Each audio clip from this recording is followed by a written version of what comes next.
Hello and welcome to cocolearn 123। आज मैं आपको बताऊंगा कि ऑफिस 2021 आपने अपने सिस्टम में कैसे इंस्टॉल करना है।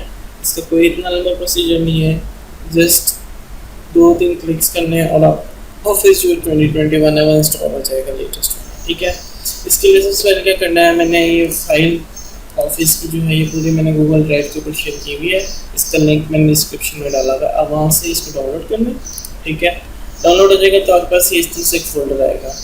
आपने इस फोल्डर को ओपन करना है। ये MS ऑफिस जिस इमेज के नाम से एक आ रहा है, आपने इसे डबल क्लिक करना है तो ये ओपन हो जाएगा। ठीक है, उसके बाद आपने क्या करना है, आपने ये इंस्टॉल लिखा हुआ है इस पर राइट क्लिक करना है, रन एज एडमिनिस्ट्रेशन करना है। रन एज एडमिनिस्ट्रेशन करेंगे और बस आपने वेट करना है और आपका ऑफिस एक्टिवेट हो जाएगा और इंस्टॉल भी हो जाएगा। और मेक श्योर कि आपका इंटरनेट कनेक्शन जो है वो बंद हो इस पूरे प्रोसीजर के अंदर। ठीक है, यूज़ करें, ट्राई करें, कोई इशू हो तो मुझे बताइएगा। Thank you.